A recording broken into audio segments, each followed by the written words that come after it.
Russia's naval modernization strategy has entered a transitional phase marked by the development of the 23,900 class amphibious assault ship.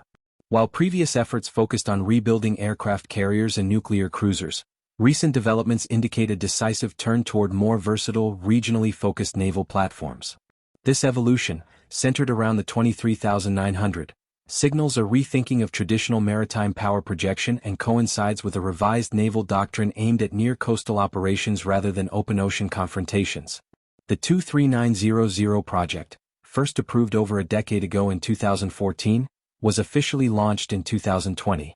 With Russia's only suitable construction options limited due to industrial constraints, the vessel is being assembled at the Zaliv shipyard in Crimea. Though strategically chosen for its existing infrastructure, this location exposes the program to persistent security threats amid ongoing regional conflict. Historically known as the Black Sea Shipyard, the facility lies within range of adversarial missile strikes and has previously been targeted during military engagements. While some Russian naval vessels at the yard have already sustained damage from precision attacks, the 23,900 ship has thus far remained unscathed, possibly due to perceptions of its incomplete construction or low immediate strategic value. However, this interpretation may prove short-sighted. The decision to prioritize amphibious assault capability over carrier-led fleets is grounded in Russia's 2024 revision of its naval development strategy through 2030. The document underscores the shift from traditional blue water doctrine toward coastal and littoral operations. This aligns with Moscow's long-term intent to conserve limited industrial resources while enhancing strategic resilience in contested regional waters. The aging Admiral Kuznetsov aircraft carrier, long plagued by maintenance challenges, was once projected to remain the centerpiece of Russia's surface power until at least 2030. However, mounting technical setbacks and resource limitations have made that timeline increasingly unrealistic.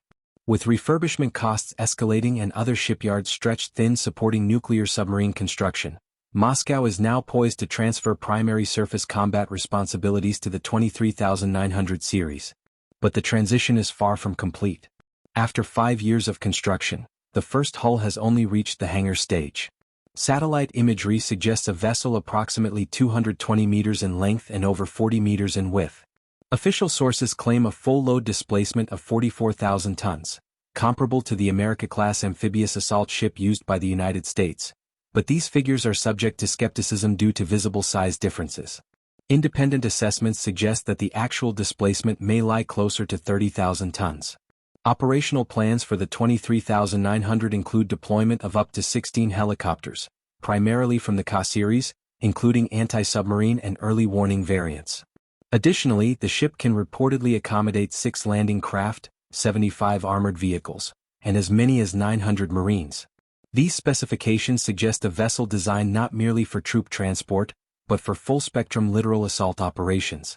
Of particular interest is the 23,900's role in Russia's emerging unmanned combat strategy.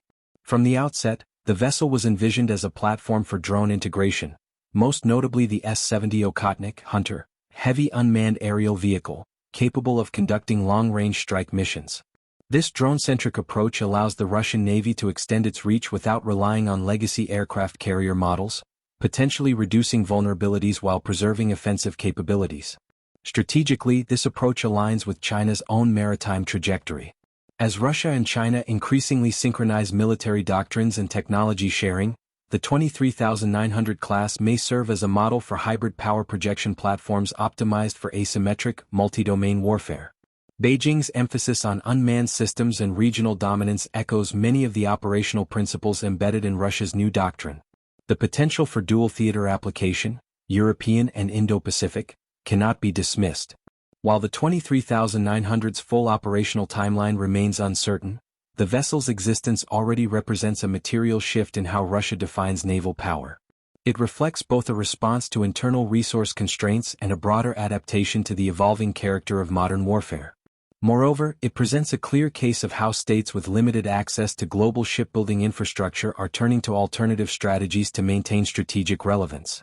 As Russia accelerates development of this new flagship and potentially expands the class in the future, international observers must remain alert.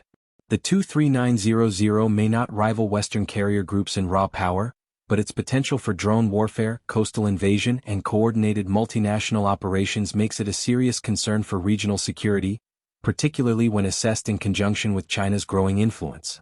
Russia's pivot away from traditional naval supremacy signals not retreat, but reinvention.